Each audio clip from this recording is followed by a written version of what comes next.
Hello and welcome back. Something around here seems pretty fishy. Wink. And it's these two moist fellas standing between you and that abandoned hat over there. Okay, I can't go up that ladder.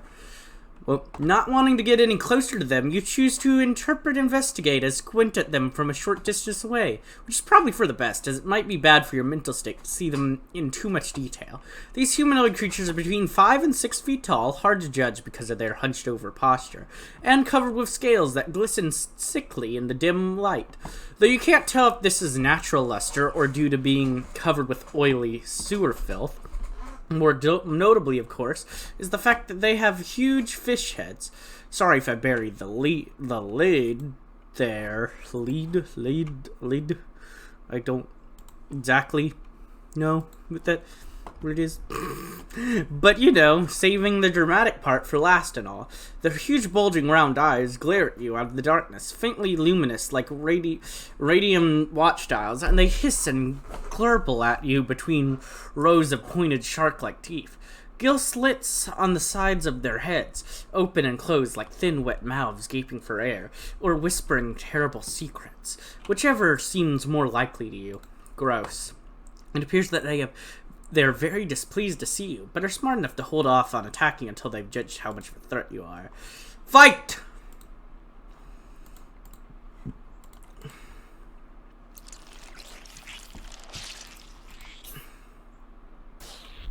Death.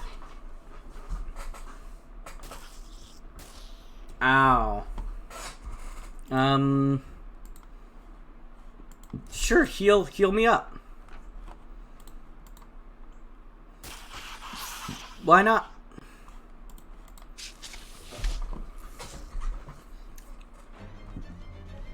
You won! So much for those things that you'd rather not think about any further.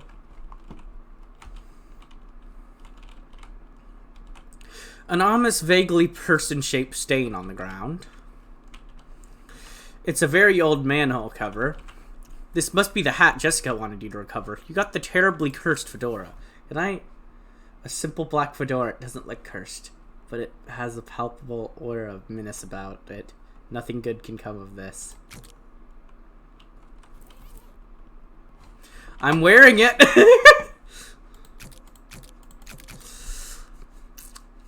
I mean, why not, right? I'm sure this can't go poorly.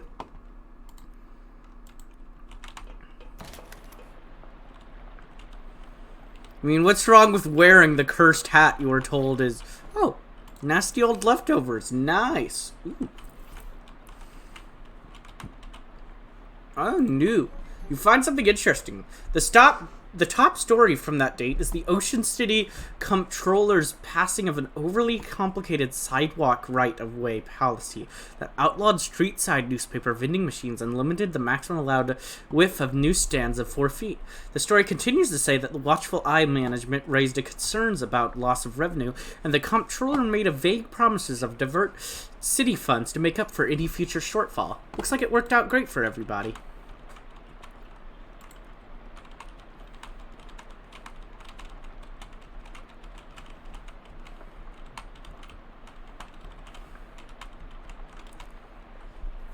All right.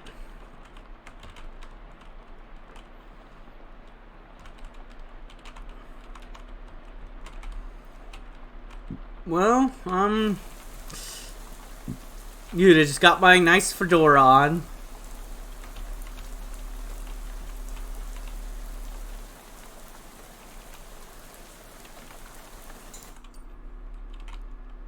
Looks like you found the hat. I found the hat. I guess it's the one you meant. It doesn't look unusual, though. Yeah? Well, it does creep me out a bit. I can't put my finger on it. I know what you mean. Feels kind of like you have a headache, except you don't, actually. More like a feeling of dread, like something terrible is about to happen, but I don't know what it is yet. Well, that is definitely not related to the fact that I need you to take that hat and go sit in the machine over there. Oh, why? That's our uncursing machine. Gotta get the curse off that hat, right? Oh, okay, yeah, that makes sense, but, what? Can't we just put the hat in the machine? Why do I need to be involved? Because the machine needs a mind to guide the uncursing process. Together, you'll lift the curse from the hat and transform it into a sort of allegorical dreamscape that the machine can try and fix. Oh, what? Sorry, I know it's a lot. Let me rephrase that. The uncursing machine uses your subconscious mind to drive a wedge between an item and its curse. The item is cleansed relatively easily, but that doesn't negate the curse fully. Once separated from the item, the machine stores the curse and allows you to physically project into it to try and resolve the metaphorical scenario at the core of its existence. That's where things can get a little weird. Yeah, I know it sounds crackers, but you'll just have to give it a try to understand. Ah, that makes sense. It's the uncursing machine. Oh no, first! Hey, buddy! You must be Charles Wallace. I'm Oodster. That I am. Pleased to meet you, Oodster. What do you do around here? Oh, your general handyman sort of stuff. I keep the lights on and the water running, built the Detectatron, and the uncursing machine, too. Wow, that's some high-tech wizardry. Ah, it's nothing, really. Let me ask you something.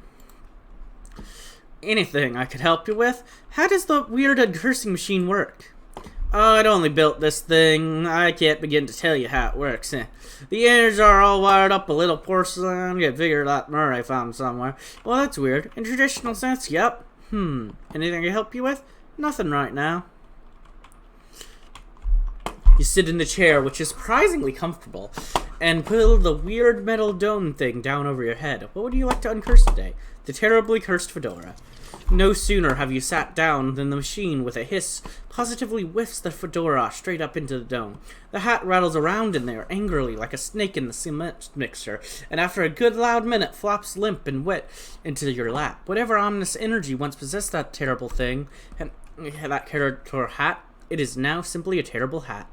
You got an item, uncursed fedora, but the curse itself still lives, transfixed as a dreamlike construct within the machine. Now, how do I get rid of that curse? See, curses are like energy, they can't be created or destroyed, only changed. Can't remember who said that. Isaac Newton? Newton. Yeah.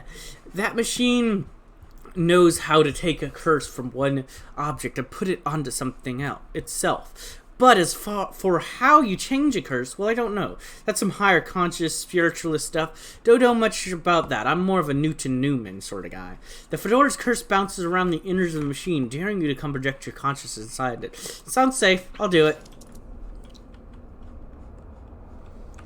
A portal to another world is open, but the work here is not done yet. Okay, bye.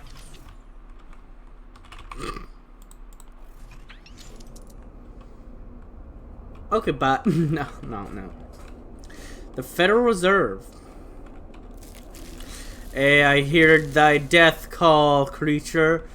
Released now, I funded the mortal. A tree felled before its time, a ground stained with sin. Even in Arcadia there is death. Even in paradise there is a killer. Thou know who I am and why I'm here. I, Cutter, there has been murder. What knoweth thy murder? That I did not do the murder, and that is all. What mouth have thee for me? Only this, I am one of three brothers. One of us always telleth the truth. One of us always lies, and the third of us does not speaketh at all, but honks. If I findeth thee a liar, there's no thing I can do to saveth thee. I, Cutter, thou art the servant of the word. Blessed be her branches. What truth have you? I also say I am one of the three brothers. One of us always tells the truth. One of us always lies. And the third of us does not speak at all, but honks. Big power in the wood today, Cutter. A tree has fallen in the forest, and it has made a sin. But not a sinner that I assure thee. Thou claimest to be without sin. None of us is without sin. But mine do not run to murder. Then whose? Look for my brother. Lead me not astray.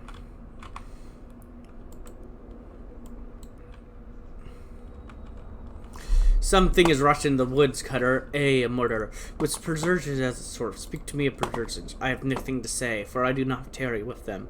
What do ya tell me? I am troubled by the murderer, but of it I know no thing. I warn thee, my forgiveness makes no room for liars. Thou will do what thou must, Cutter. I have no doubt. Now make like a tree. Thy brother seeking up 3 trees. Brothers, one who always lies, one who always telleth the truth, and one who does not speak at all, but honks. Which speaketh thee of this? I do not hunt it, sir, I swear upon it. Never has thou hunt, never. 'Tis a sin in mine eyes. So, yeah, I was thinking that same thing. None of the other ones honked. Thou lieth about the hawking. What say? Thy brother's hunketh not. Thou why wouldst lie in the cutter of the wood. Thou wouldst do mudgery in the wood. Aye, thou have the right of it. I sought it only to distract in thee whilst I'm making my mistake. Goodbye, cutter. Do not run from me, tree. Thou do not run, nigh I growen. In 100 years I will hath grown so tall and strong, thine axe will never fall on me. But I will not wait 100 years. Die, Morden.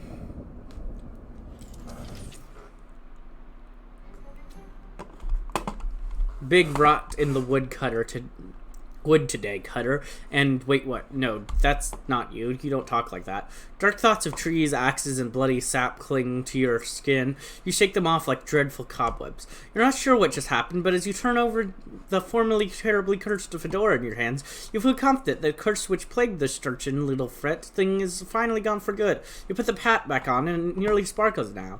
Now all you've got to reckon with is whether you're the kind of guy who likes to wear a fedora. It'll do.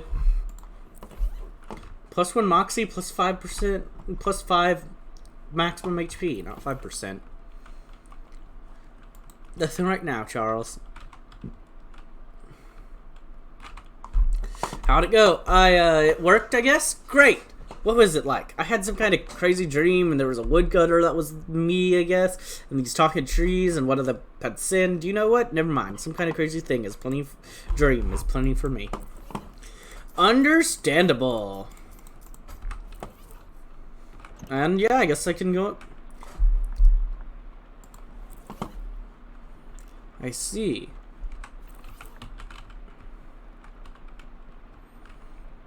Oh, I got a TV, a television set. Unfortunately, no shows have been invented yet. It's a shelf for knickknacks and...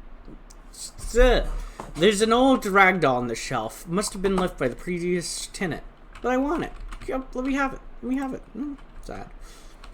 A simple writing desk with no chair or pins or paper or anything. Finally time to get unpacked. You stamp out the flames as a total mess. Everything you own has been reduced to ash. Everything? Everything except, bizarrely, the stamp from Murray's letter. You got an item. Stamp from Murray's letter. The stamp from the letter Murray wrote you was the only survivor of your luggage inferno. It's got a picture of a cute dog on it. Weirdly, it isn't even charred. Curious, the postmark says 18 April 1906, even though Jessica said she mailed the letter only a couple weeks ago. Well, time to go back. No, you're so tired you can't even work the doorknob. It's time to sleep. Oh, I thought I was going to be able to do it now and be like, aha, this'll be extra cool because I do it now. But no. You are very ready for this day to be over. Go to sleep.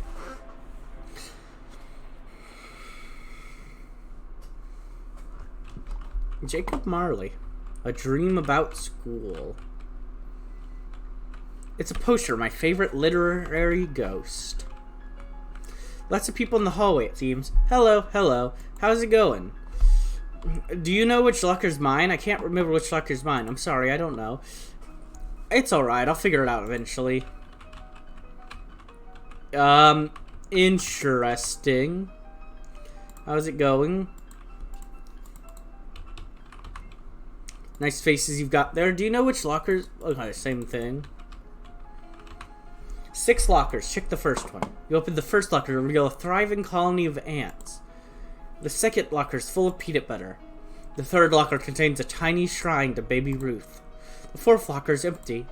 The fifth locker is filled with cookbooks. They're all French. There isn't a second one.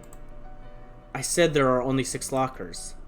Okay, geez, you look at the seventh locker. It's filled with old papers. Look at the paper. You've got they've all got your name on them. They're all your papers. How I spent my summer by Oodster, age 7. This summer I visited my Uncle Murray. Uncle Murray is funny. He knows magic. I had a fun time with Uncle Murray. Underneath the pile of school papers, you find an overdue library book. The 6th locker opens into a vast, uncaring emptiness of space. You slam it shut quickly, so as to not suffocate.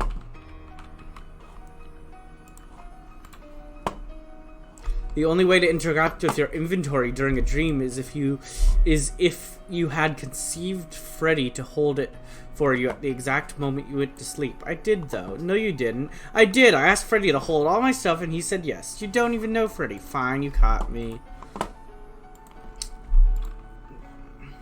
You're dreaming, so it probably isn't safe to look too closely at your character sheet right now. If I just, like, do this, will he turn into a spider? Our founder, Branworth This lady looks friendly. Hello there, you must be. She flips through the book on her desk. Ah, here you are. Utstra. That's my name. Don't wear it out. I'm your academic advisor. It's time for you to choose your class, but I dropped out. In real life, certainly. You must, however, choose a class. I don't understand. What? Now then, it looks like there are 3 classes for you to choose from. There's an advanced kicking and throwing. This class is for pig skinners. Then we have overview of curd conjuring. This is a class for cheese wizards. And finally, weird time signature 504. This is, of course, for judge agents. I'll be a cheese wizard. I do love cheese in real life so much. As trained chief magi, cheese wizards use their intelligence and mysticism to accomplish their goals. In combat, they wield hard elemental cheeses to damage their foes and soft, soothing cheeses to heal themselves and their allies. I'm interested in pigs and accomplished athletes. Pig skinners use their muscles to solve their problems. In combat, they prefer the direct application of physical force, punctuated by giving them the occasional noogie. Masters of syncopation and improvisation. Jazz agents use their rhythm and moxie to move through the world in style. In combat, they attacked with subtlety, weakening their enemies and stacking the odds in their favor over time. I will be a cheese wizard. You're a cheese wizard, Udster. Brilliant. Now then, there's just the minor matter of your minor. It looks like you're already completed it, but it doesn't say what you studied in. I minored in cryptobiology. My minor was applied insectology. I minored in, rocks. Ah, physicist. So you know a lot about rocks and gems and their hopes and dreams. Ah, and you're an expert on the bugs and the birds and the bees and such. Ah, so you're an expert in all manner of plant-based arcane. You know what? No, I'm this one. You have intimate knowledge of all the different slimy stuff that comes from the inside of bugs. Well, with that, I believe we're done. Feel free to wake up and go about your day. Or how would I go about doing that? She smiles and points at the door on the right side of the screen. I meant the right side of the dream. Just through that door. Thank you. But I want to see my item. Ah, the abyss. You could gaze into it for days. Alright, so let's wait. This nice lady at the desk says that this doorway leads you back to your waking life. Yay!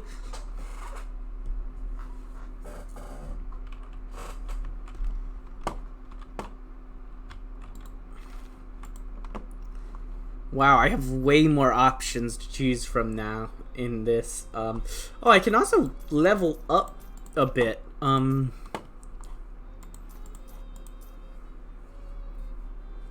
Honestly, I think I just want good eyesight.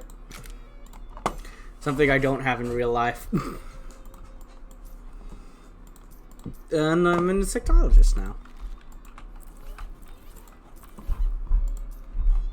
You checked this book out 13 years ago, and I've spent the last 12 years and 50 weeks feeling slightly guilty about not returning it. You don't feel like reading it when you were in grade school, and you don't feel like reading it now.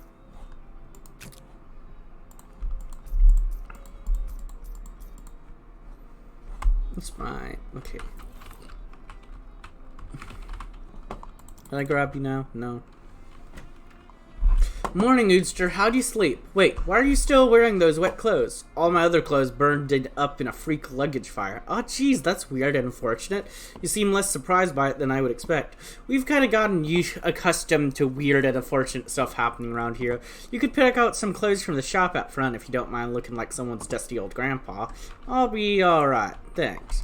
Well, once you've got the sleep sleep out of your eyes. I've got another mission for you. Another cursed thing? Yeah, I've had my eye on it for a while, but it keeps moving around. Mostly the read-ins put it up at the local speakeasy at the back of the library at the end of the block. The artifact isn't there right now, but that's where I'd start looking. Maybe you can pick up some things. I love picking up things.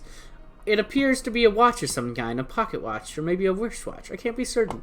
A watch in a speakeasy in the alley. Got it. Anything else? You'll need the password for the speakeasy. It's Fiddlesticks.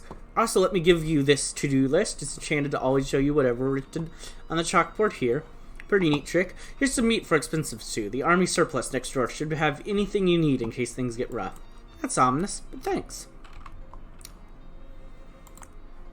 Well, it's a watch. Presuming someone's wearing it. Oh, fair.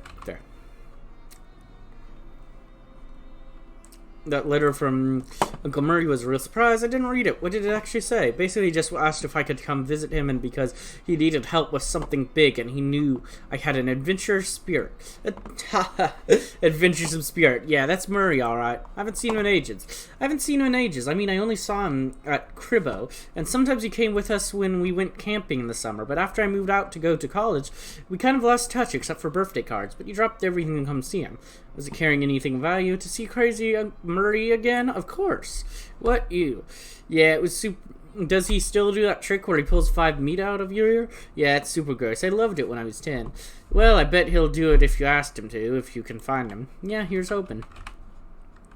How does this help in find Uncle Murray? Hey, Jessica, not to dispute the importance of collecting these weird artifacts or anything, but I'm worried about Uncle Murray. How does this help him find him? Oh, I guess I didn't really explain that. See, Detectotron 1000 is new, and we only really got it running after Murray disappeared. He always searched out artifacts in more hands-on ways. Research, networking, following rumors, that kind of thing. That last artifact he went after, it could be basically anywhere, but the Detectotron only detects the nearest artifacts. I see, so you figured if we pick them up in order, eventually we'll get the one that he was looking for.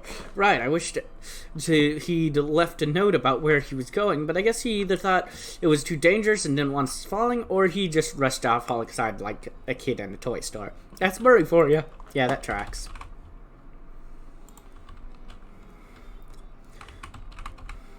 This wasn't here before, was it? No, the antique bookshelf man came by this morning, and Charles couldn't resist the deal. Well, I can't believe I slept through the antique bookshelf man. All the books are in Latin. Never learned Latin myself, so who knows if it's a history of Roman Empire? Yes! Or pornography. Darn, I don't want that. Could be both. You know any Latin, Udster? Oi. That's Latin for little, right? So, you know a little Latin? Check the books.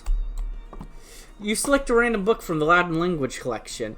Learn to be about graphic design in the Holy Roman Empire. Hard to imagine that knowledge becoming relevant to your quest. But hey, now you know where to find it. But what's this? You got an item. Cheeses I've smelt. One woman's tale of her travels and the many terrible cheeses she encountered on them. Grants a combat skill. How'd that slip in there? Better take it. Clearly too modern to have any resale value in an antique store anyways.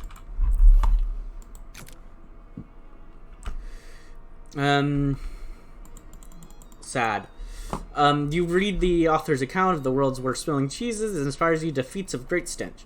There's an epilogue, but due to misprint, it's a really small typeface. You could read it, but it's going to take some effort. If you do, you'll deal 2 stench damage.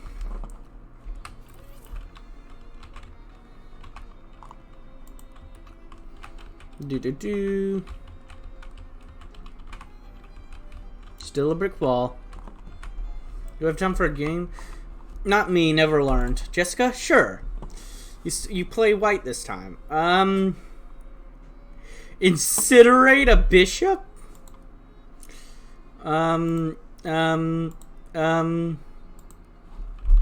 Sad. Can I get 2 hot armor?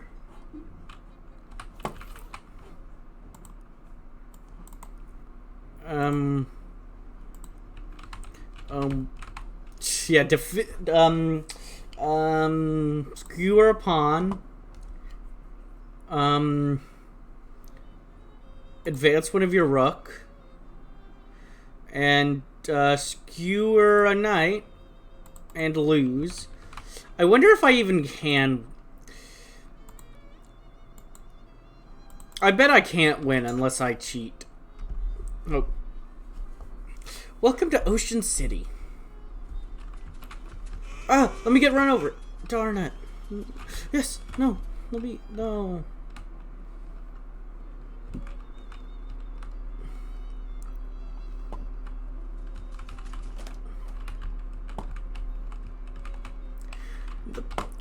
Hey there, my name's Oodster. Hello, fellow war enthusiasts. I'm Herschel Wood.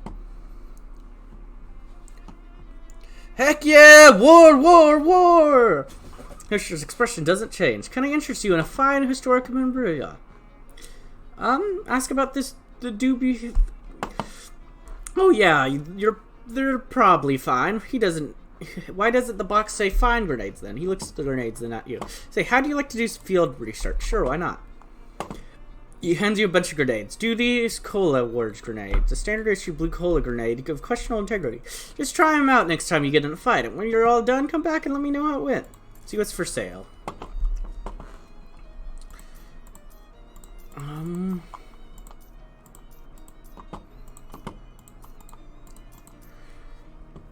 Got a lot of things here. I think I'm gonna say no on that sort of stuff for now. No, I don't think I'm gonna sell anything. I think I'm just good for now. I'll come back later.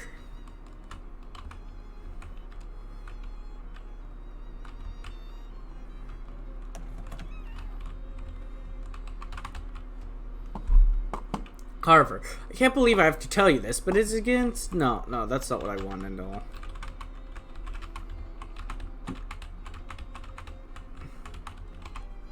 Yep, new one. Frisco Frights. This morning at 5:12 Pacific Standard Time, the city of Frisco is rocked by a massive earthquake, the magnitude of which science has not yet agreed upon a method of measuring. The initial death toll is estimated at as many as 500, though that number will certainly increase due to the fires currently raging across the city. There have been strange scattered reports from witnesses who claim to have observed unusual phenomenon, such as beams of black light, subsonic laughter, and soul-rending nightmares. Though our editors wish to point out that Frisconses are known for their fondness of psychedelic intoxicants. You're really starting to enjoy doing this research. You got the perk, Newshound. You gain extra XP for learning new things from newspaper articles. Ah, cool.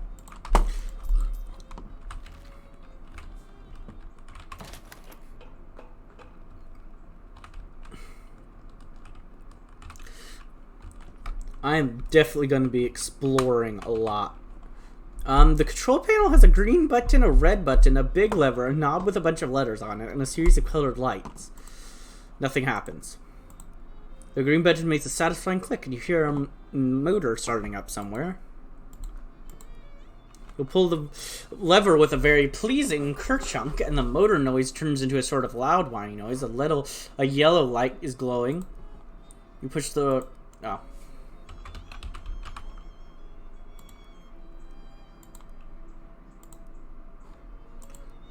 You click, and the noise turns into sort of churring growl for a second before an orange light.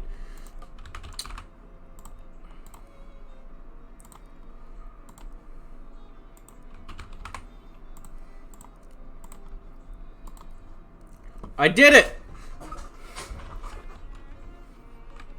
I don't know what I did, but I did it. The machine is no longer responsive. I don't know if I just made a few guesses. It took me like 4 attempts. I don't know what it did, but I did it.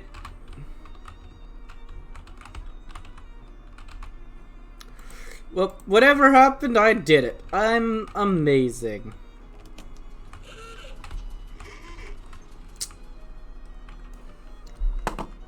In the daylight, it's clear that the bank has been closed for some time. The door to the bank is fastened with 3 locks. This is the maximum possible level of security. What about 4 locks? In 1928, 4 lock systems are still dismissed as an unachievable liberal fantasy.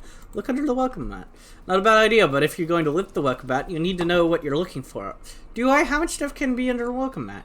Just a key to the bank's front door. As it turns out, the security at this place is inconsistent. Bank keys. Secure Barris Building and Loan kept the spare key under the front doormat. That might have something to do with why the bank is out of business. The door's locks are modeled on the monstrous mugs of the great hound Cerberus, 3-headed guardian of the underworld. Each of the key heads has a name and a keyhole deep in its maw. The head lets the key inside easily enough, but offers up an incredible resistance when you try to turn it. Would have to use up all 12 labors just to get it going. The key fits in the hole all right, but its labyrinth is a cylinder. You turn and hear click after click, but nothing results. That's true. The key turns over and over in the lock, but nothing happens. Something sneaky about this. Pete, all right. Okay. Interesting.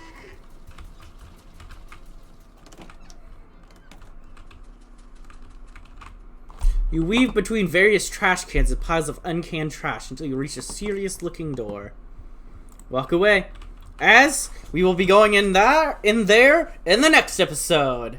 If you enjoyed, like, comment, subscribe, and hit the bell button. And as always, peace.